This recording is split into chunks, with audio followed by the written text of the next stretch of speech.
윤석열을 파면시킬 수 없는 미국의 처지. 윤석열 파면에 불길한 기운이 감돈다. 윤석열 일당의 12.3 내란에 맞선 국민의 항쟁으로 윤석열 탄핵안이 국회에서 가결되었습니다. 이 기세면 탄핵의 최종 단계인 헌법재판소의 파면 결정도 어렵지 않으리라는 전망이 많았습니다. 그런데 2주도 채 지나지 않은 지금 보면 분위기가 심상치 않습니다. 일단 한덕수 체제가 국민과 야당의 눈치를 보지 않고 내란 대행 역할을 적극적으로 하고 있습니다. 한덕수는 19일 양곡관리법 등 6개 법안에 거부권을 행사했습니다. 권한대행은 현상 유지의 권한만 있으므로 거부권을 행사하는 것은 월권이라는 게 법률 전문가들의 분석입니다. 그러나 한덕수는 자기가 선거로 뽑힌 대통령인 양 12.3 내란 특검법과 김건희 특검법 등 이른바 쌍특검도 거부권을 행사할 것이라고 시사했습니다. 또 공석인 헌법재판관 3명 임명을 두고서도 여야 합의가 필요하다며 임명을 거부하겠다고 밝혔습니다. 야당이 한덕수를 탄핵하겠다고 경고했지만 아랑곳하지 않습니다. 내란 정범으로 수사와 처벌 대상이라는 게 믿기지 않을 정도로 한덕수는 마치 윤석열이 빙의한 것처럼 내란 대행을 하고 있습니다. 탄핵안 가결 직후 아수라장이 됐던 국힘당도 대열을 정비하고 역공에 나서고 있습니다.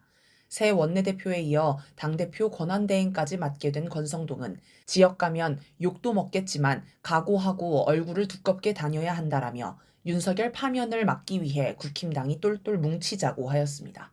국힘당은 한덕수는 헌법재판관을 임명할 수 없다. 한덕수를 탄핵하려면 국회의원 200석이 필요하다는 등 초헌법적 주장을 하면서 전국 반전을 노리고 있습니다. 12.3 내란 사태에 관한 공식 대국민 사과를 아직도 발표하지 않은 것은 물론입니다.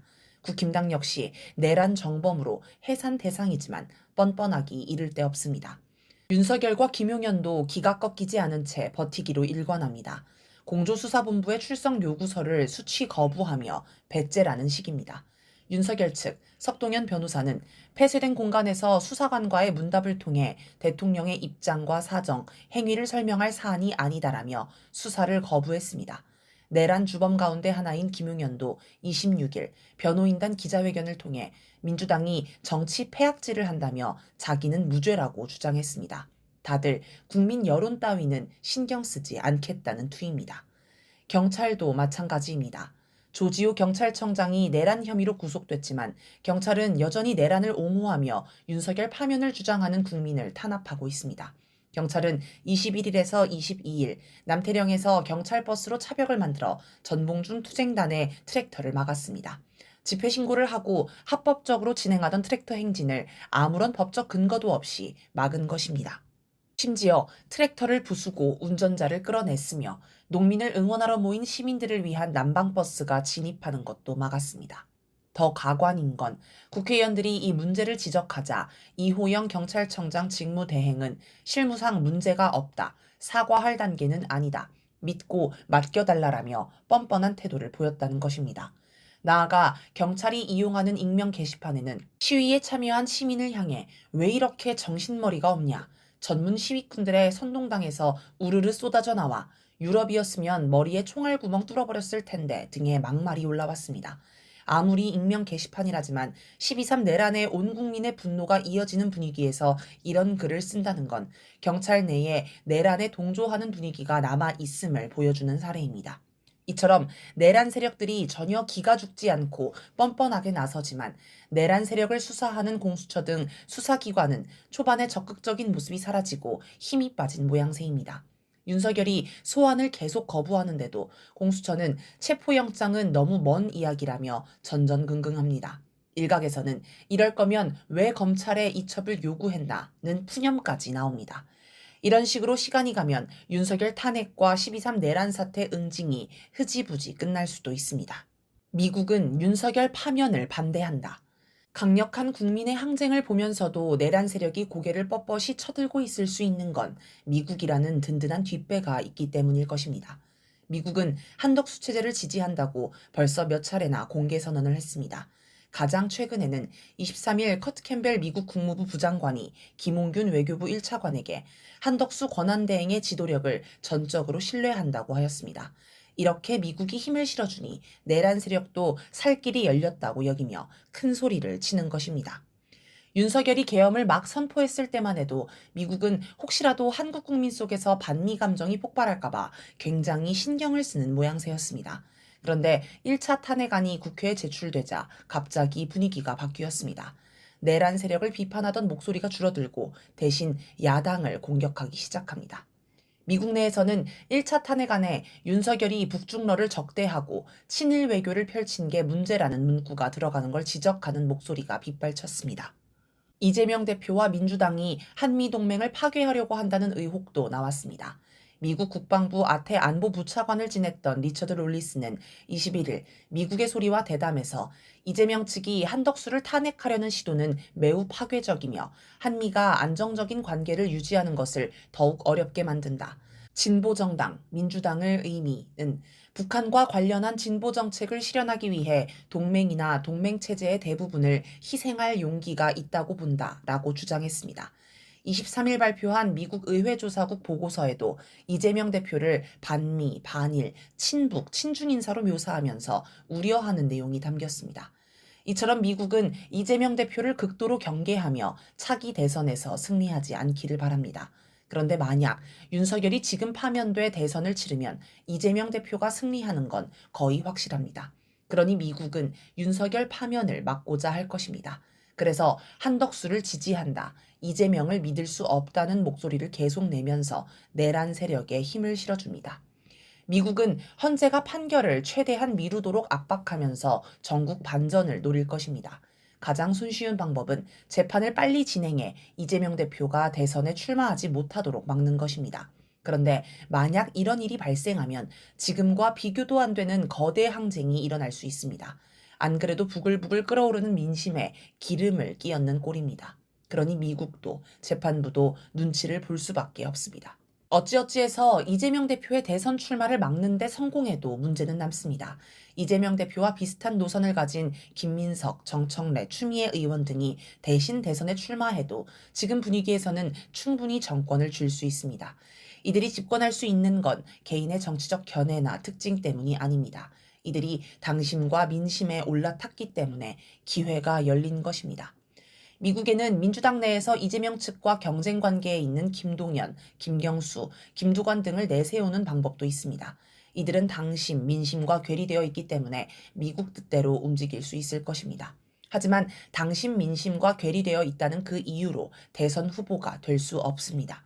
이처럼 윤석열을 파면하면 답이 안 나오므로 결국 미국은 윤석열을 파면하지 않도록 만들 것입니다. 그런데 윤석열이 복귀하면 그것대로 문제입니다. 국민과 전면전을 치러놓고 이제 와서 아무 일 없었다는 듯이 대통령직을 유지하는 건 불가능합니다. 결국 윤석열은 2차 내란을 하는 등 또 사고를 치게 되어 있습니다. 그러면 이번에는 국민이 그냥 탄핵 정도로 끝내지 않을 것입니다. 그야말로 혁명적 상황이 펼쳐질 텐데 이건 미국이 바라는 판이 아닙니다. 설사 윤석열이 복귀해 국민 앞에 무릎 꿇고 사죄하며 총리에게 모든 권한을 위임하고 죽은 듯이 살겠다고 빌어도 국민은 수용하지 않을 것입니다. 이래저래 미국은 답이 없는 답답한 상황에 부닥쳐 있습니다. 사실 헌재가 파면을 미루며 재판 기한인 6개월을 꽉 채우는 것도 쉬운 일이 아닙니다. 미국은 시간을 끌수록 국민의 관심이 사그라들기를 기대하겠지만 민심은 정반대로 움직이고 있기 때문입니다. 최후 수단인 전쟁도 할 수 없다. 이처럼 미국은 뭘 해도 안 되는 진퇴양난에 빠져 있습니다. 이럴 때 떠올릴 수는 전쟁입니다. 전쟁은 지금 내란 세력도 간절히 바라는 수입니다. 민주당 일부 의원들은 12.3 내란 당시 출동한 북파 공작원, 이른바 HID 블랙 요원이 아직도 부대 복귀를 안 했다는 제보를 받았다고 주장했습니다. 김선호 국방부 장관 직무대행은 24일 모든 병력이 비상계엄이 철회된 4일 부대에 복귀했다며 제보를 부인했습니다. 국방부에서는 모두 복귀했다고 하는데 민주당 의원은 아직 복귀하지 않은 요원의 제보를 받았다고 하니 국방부가 거짓말을 했거나 제보자가 거짓말을 했거나 의원이 거짓말을 했거나 셋 중 하나일 것입니다. 아니면 블랙 요원은 원래 모든 게 기밀이라 국방부가 파악하지 못하고 있을 수도 있습니다. 만약 총과 폭탄을 휴대하고 테러 명령을 받은 이들이 정말 복귀하지 않았다면 여전히 전쟁 가능성이 남아 있다고 할 수 있습니다. 물론 전쟁도 쉬운 길은 아닙니다. 애초에 미국이 윤석열의 전쟁 도발을 막은 건 전면전을 감당할 수 없었기 때문입니다. 예를 들어 지난 10월 윤석열은 평양에 무인기를 날려 전쟁을 유도했습니다. 그러자 북한은 굉장히 강력하게 반발했습니다. 10월 13일 김여정 노동당 중앙위 부부장은 한국 국방부를 돼지는 순간까지 객기를 부리다 사라질 것들, 서울의 깡패들이라고 불렀을 정도입니다. 당시 북한의 외무성은 11일 중대 성명에서 국방성과 총참모부, 군대의 각급은 사태 발전에 각이한 경우에 대응할 준비에 착수하였다. 우선 남부국경선 부근과 대한민국의 군사조직 구조를 붕괴시키는 데 인입되는 조선민주주의인민공화국의 모든 공격수단들은 임의의 시각에 즉시 자기 활동을 수행할 수 있는 태세를 갖추게 된다. 얼마 전 대한민국을 공격할 의사가 없다고 한 국가수반의 입장이 결코 대한민국을 공격할 준비가 되어 있지 않다는 것을 의미하지는 않는다. 모든 공격력 사용을 준비 상태에 두고 우리는 대한민국에 마지막으로 한 번 더 최후 통첩으로서 엄중히 경고한다고 하였습니다. 여기서 국가수반은 김정은 국무위원장을 이야기합니다. 북한에서는 최고 지도자의 의도를 마음대로 해석하지 않습니다. 즉, 이 중대 성명의 내용은 김정은 국무위원장의 승인 아래 발표되었다고 봐야 합니다. 이처럼 북한은 김정은 국무위원장의 승인 아래 최후 통첩까지 한 상태였습니다. 여기서 김정은 국무위원장이 공격을 결정하면 곧바로 전면전으로 넘어갈 상황이었습니다. 그리고 아마도 북한은 미국에도 이런 내용을 전달했을 것입니다. 북한은 한국 군부의 행동은 모두 미국의 지시에 따른 것이니 미국이 책임져야 한다고 주장해 왔기 때문입니다. 그러자 14일 유엔사 사실상 미군이 입장문을 내 평양 무인기 사건이 정전협정을 위반했는지 조사하고 있다고 밝혔습니다. 무인기가 북한 영공에 들어간 건 명백한 정전협정 위반이므로 유엔사의 발표는 한국군을 통제할 테니 군사행동을 멈춰달라는 신호라고 해석할 수 있습니다. 미국은 국지전으로 끝나는 통제할 수 있는 전쟁이 아닌 전면전을 감당할 수 없습니다. 그러나 북한은 미국의 바람과 달리 전쟁은 곧 전면전이며 전면전은 곧 핵전쟁이라고 반복해서 경고합니다. 북한이 미국 본토를 핵공격할 수 있는 능력을 갖추는 바람에 미국이 전쟁 카드를 꺼낼 수 없게 된 셈입니다.